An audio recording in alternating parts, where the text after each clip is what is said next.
welcome back for the fourth episode of the Dogs Den podcast. I know it's been a minute, but dogs are back in town, so that means Coach is going to join me back in the podcast booth. I know I'm really excited, Coach. I mean, it's great to have you guys back. Yeah, it's good to be back, obviously, after a long road trip. Try to get settled back in here in Fairbanks and get our guys in their billet homes and get to work at the Dipper. Yeah, and I mean, a little struggle at the start of the season, but then boys going to 5K and tear, really buzzing, and it kind of really showed in the showcase, playing some teams maybe we haven't really seen before. Maybe we've seen some tape, but I mean, it showed. Yeah, it was a good strong start. Even in those couple games at the beginning, a shootout loss. In that game as a whole, analytically and statistics wise, we did really well in that game as well, and outpossessed the team and outshot them and did everything that they needed to do. Just came out short on that one, but the guys really came together in the showcase, and that's what they needed to do is just kind of take everything that we've put together so far, and they did it really well. And that's kind of what all you can ask for at the beginning of the season, is try to get those beginning of the year W's out of the way. And we got a lot of work to do, but to start out like that, we can't be, we're satisfied with it, but we still got to be better. And then, I mean, one of the main things I was surprised about on the trip was Nori. I mean, he's come back with a vengeance. Yeah, I mean, he's done what he's needed to do as far as, maturity wise and everything like that within his game, not just him as a person, but in his game. And he's not trying to do too much. He's staying within his lane and doing what he needs to do, and probably taking a little more on top of what he needs to do. And that's what good players do. He's kind of running with being an older player and being a leader in the locker room and on and off the ice. And he's having success with it. But at the end of the day, like, everybody's kind of pulling on the rope together, and that's what kind of team that we are going to have, and that's how we're going to have success, is everybody pulling on the rope together. And everyone's got a little piece of the puzzle, and he's done very well so far. Yeah, and the one thing we talked about was goalies. There was a little question if we were going to hold the 3, maybe cut down to 2, or, I mean, I've seen crazier things happen where it's swap all 3, but all 3 are still sticking with it. I know Chucky just got his first win of the season, so, I mean, I know the Fairbanks locals are probably happy about that, but for sure, they've all done an unbelievable job, and that's all the way going back to like I said before, main camp. They all deserve to wear the jersey right now, and it's those 3 together are pretty hilarious. They're we call them the goalie mafia, and they keep pushing each other and in a positive and in the right way, and they're holding each other accountable, and they're cheering for each other when they have success. So it's that's what it's all about. At the end of the day, do we know what we're going to do with it? Not really, no. And it's kind of up to them. But right now, it's one of those things that you got to reward them and continue to have them be here, because they're all doing their job. And then we did talk about a potential player coming back the last podcast. And I've kind of pieced it together, hopefully by now, that it's Justin Collins. Yep. We talked about it a little bit before, but I mean, what's it like kind of bringing in, I would say, maybe that skill into an already pretty skilled team?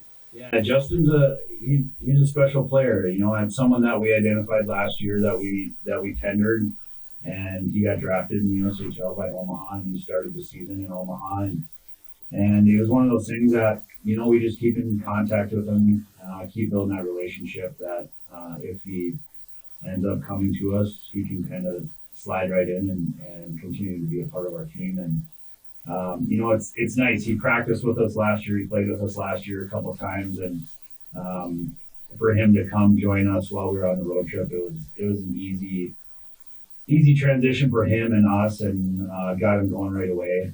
But yeah, he's a great player to have in the lineup. He's a young player. He's going to have a lot of success. He works really hard. fits right into the locker room. So for him to join us, it was just another positive addition to what we already have going. Yeah, and I've been kind of keeping a close eye on the stats. I know me and you are both old school hockey, love it, physical play.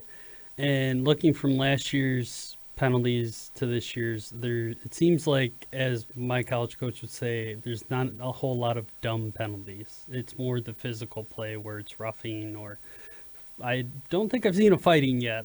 I did see some loss of helmet one in one of the games, which kind of threw me for a loop because I haven't seen it before. But it seems like the boys are just playing good physical hockey. Yeah, and that's what we preach all the time is, there's going to be penalties called, especially at the beginning of the year. The refs are kind of under a microscope as well, as far as from their end and their development and everything. And what we talk about a lot in the locker room and practices is, if you're going to get a penalty, make sure it's a legit penalty as far as moving your feet and playing hard, playing physical, playing the right way. We don't want to be the team, or you never want to be the individual. Like, it's a lot of stick penalties on after the whistle stuff. We talk about mental toughness a lot, and we talk about being the team that is disciplined in all situations, and that's how you win at the end of the day. Because come playoff time, it's going to be physical, it's going to be rough, it's going to be tough, and you gotta mentally fight through those things and stay disciplined with your stick and with your arms and all those petty penalties. You just can't afford those, and they don't develop you into a better hockey player. So a lot of it is just talking about the discipline of staying, the game within the game, and playing hard and playing physical and keep our feet moving, and all those little intangibles that we can control. That's when you have a team that doesn't get those types of penalties. Yeah, and there's another thing I noticed is that a lot of the teams that were in the top four for playoffs last year, unfortunately, the Wendigo are not a part of this. They're sitting at the top right now. But a lot of the four playoff teams that went for the Midwest are kind of struggling early on in the year. Do you think that it was just because they're older teams, and maybe how we've talked about how the tenders play an issue in drafting and stuff like that? Or do you think it's just kind of dumb luck? I think there's a lot of things that go into it, especially at the beginning of the year. Between different staff changes and different player personnel changes. A lot of teams last year were older, and if they weren't older, a lot of the guys that they relied on were age outs. So, and for us, we're just trying to build from the bottom up as far as development goes, and younger, and we have a really young team this year, and our veterans, like I said, have done a good job on making sure that everyone stays connected. But some of those other teams, like it is one of those things, you just don't know. It's a long season, so anything can happen. Like I said, we're doing well right now, and there's going to be a lot of peaks and valleys throughout the season, and there is for everyone. You just got to try to minimize those valleys as much as possible, and continue to really just take care of our locker room and take care of our team and what we can control, and not really look at what other teams are doing. I mean, you kind of look ahead a little bit, and you look at some of the stuff that they're doing as far as systematically, but a lot of teams, some teams do things differently, where they have, a revolving door where there's a lot of transactions of players coming in and out all the time. And that's successful for some people, but for us, we want to find the right players and build a team and build a culture. And so far, so good for us. So I think if we just kind of take care of what we're taking care of, we'll continue to be towards the top. Yeah, and kind of speaking of some of those age outs, Anchorage with Fetty and Monring, who were pretty much 2/3 of their top line all of last year. It was great seeing them play against GCU, and kind of they're still nasty, yeah. And it shows. But I mean, the one thing that it's kind of nice seeing you guys back, because at that game the Dipper was packed, and I did see some Ice Dog jerseys kind of sprinkled in there. But I think not only the city but the fans, I know you guys are, but everybody's just hungry to get the season going. I wish it was next weekend, so that way we would be ready to go.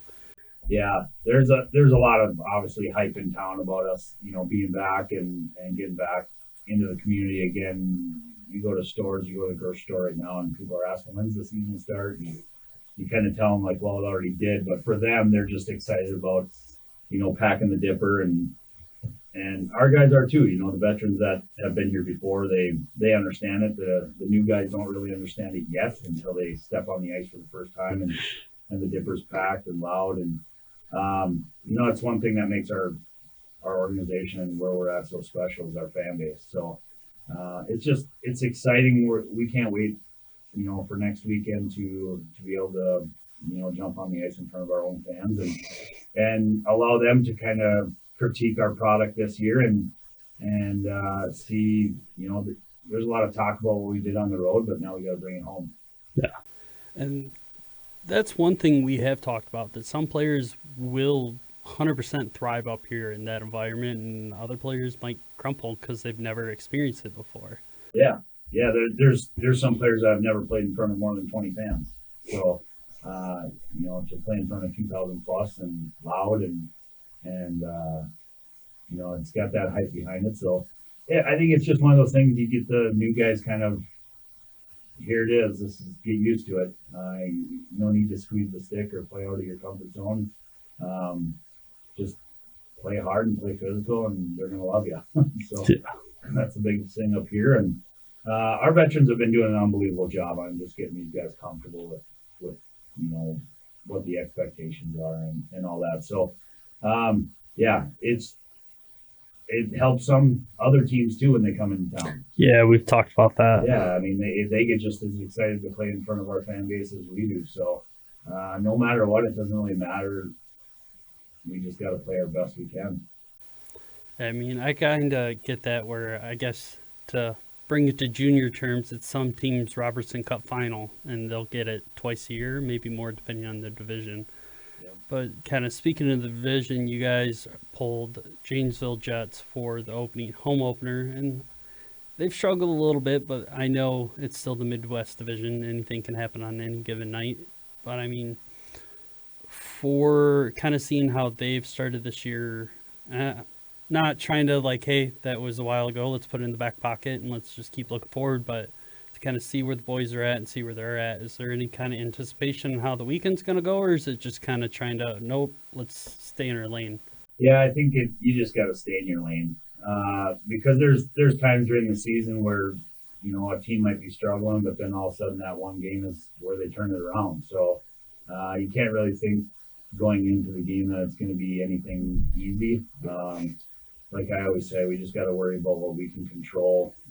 Other teams, they're going to get players in. It could be 2 players that they get in right before they get up here that are game changers for them, that change kind of where they're sitting right now. And I've never really looked past, especially who we play next, but I've never really looked past into digging too deep into what other teams are doing, because at this level, you have to show up every single game, no matter what. I mean, it's all good teams, it's all good players, a lot of good coaching.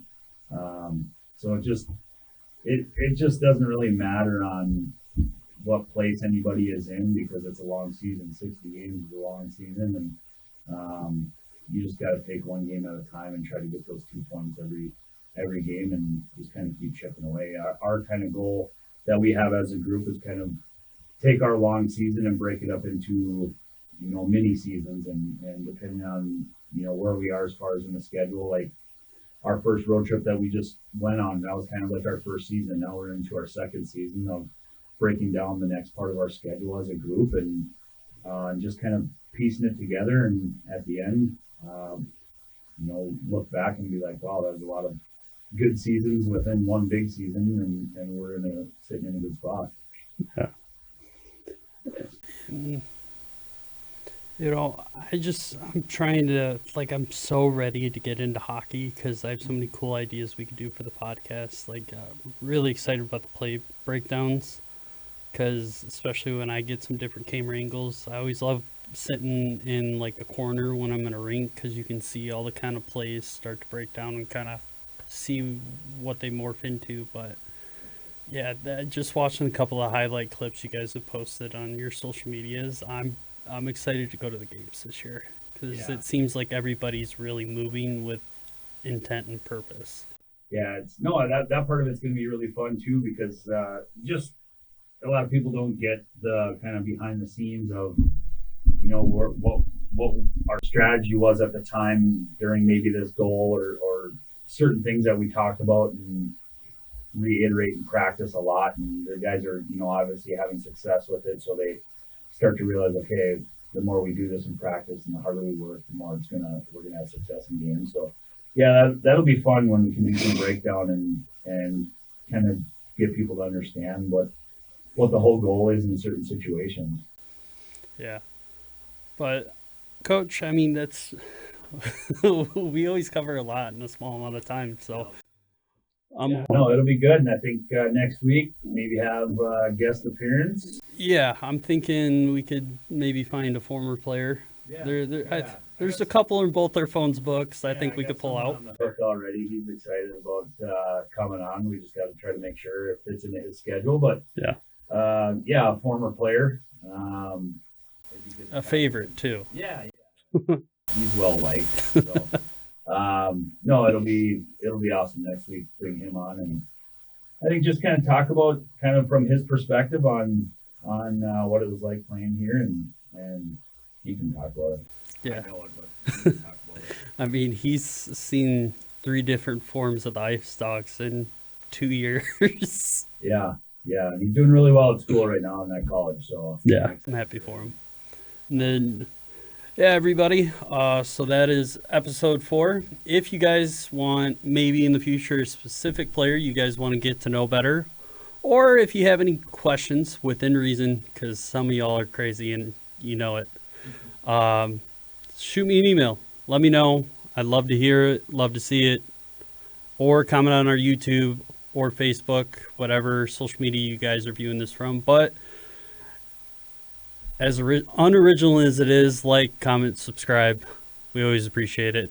So I will see you guys later, and hopefully I'll see you in the 5th episode.